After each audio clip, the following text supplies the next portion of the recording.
Hey everyone! As I'm sure you've noticed, the topic of this week's discussion is about suicide and self-harm, and other behaviors that kind of fall under that category. I think that this topic is a tough topic to talk about, but it has to be talked about.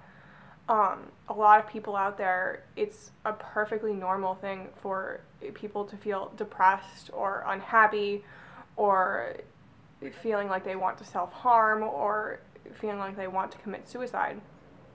And that is an unfortunately common occurrence among everyone, and especially among people who are younger, who are still trying to find their place in the world and who feel like they don't fit in the environment that they're in, the bodies that they're in. And it's all a very really tough topic, but it it's something that you also it helped me greatly to understand that I definitely wasn't alone, that a lot of people I knew were struggling with feelings like that. It's important for you to find healthy coping mechanisms that aren't self-destructive, and those are going to be different for everyone. But find something that interests you that, for me, I guess, would take your mind off of something that you're thinking about that's a destructive thought process or pattern. Um, if it helps you to find something that's completely overwhelming to do and that like you literally can't think about anything else while you're doing it,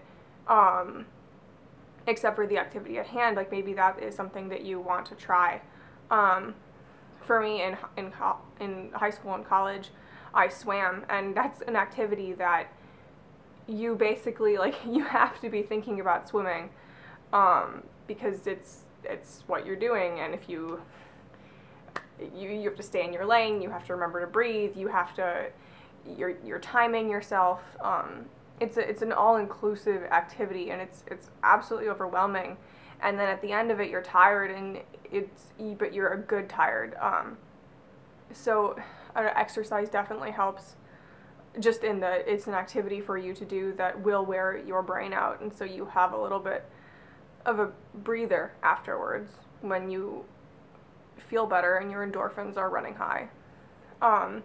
Also, if you like art, definitely try to get involved in art. That really helps. Even if you're not good at it, it doesn't matter. I'll just take some glue and glue glitter onto a piece of paper and just do it repeatedly over and over. Just something that you come out with a finished product that you've been working on that for however long. Things like that. I know a lot of people have made, maybe I can find a link that is like to the tutorial of how to do this. There's these like jars of water and glitter, and I think they're called like calming jars or something like that. And they're for when you're feeling down or anxious or whatever, and you can shake them and just kind of watch the glitter swirl around like a snow globe, but glittery and cool. So obviously, something that a lot of people talk about in these videos is that, talking to people does help.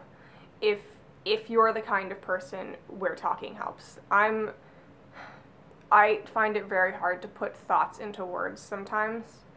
And so talking to people does make me anxious, especially about the way that I feel, because it's really hard for me to put a finger on how I feel, and I can usually never put it actually into words. But it does help to talk to people. And, talk to your friends, but I would also suggest talking to someone who's a professional. And talk to your parents, even if you don't want to talk to them about what's bothering you or how you're feeling. Talk to your parents and tell them that you want to talk to someone, a professional. And, even if it's just you go one time, they'll help you figure out some coping mechanisms. And, it's so that you know that you're not alone, and then this is a perfectly normal way for you to feel. I think that what really hurts and harms in these situations is thinking that you're all alone and you're the only one going through this, but you're not. And sometimes it means that you need to go out and you need to take the first step and talk to someone, start doing something. Getting a pet really helps, even if you're not allowed to have, like a dog or a cat. Maybe you can have a fish or a hamster or a guinea pig or a rabbit. something that requires your care and requires you to put your thoughts outside of your own self and taking care of something else, because that's sometimes the first step to taking care of yourself. I think the first step is noting that you feel not good and recognizing that you're not alone, that this is a normal thing to happen. It sucks, but it's normal. And that, there are a lot of people out there who feel just the same way and who have gone through the same things. And, maybe they're not at the same stage. Maybe they're at a different stage with different coping mechanisms. Maybe they're getting over their self-destructive tendencies. And maybe they don't talk about it. Maybe it hurts for them to talk about it.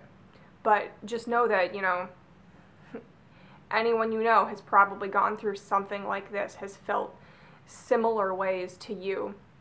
And it helps to know that you're not alone. And after you make that realization, it's easier to then go out and do something that will take your mind off of it, to talk to someone, to start getting the help that you need. Find healthy coping mechanisms. It doesn't matter what they are, as long as they're healthy and they're making you happy. They don't have to make you the happiest, exuberant, full of joy person ever, but even just like a little bit happier than you were before. That's a really great first step. And again, I can't emphasize how much you can always talk to someone on this channel, and we want to talk to you and we want to be there for you. That's the reason that we have this channel. So this is a tough week's topic, but stay strong. We're all rooting for you, I promise.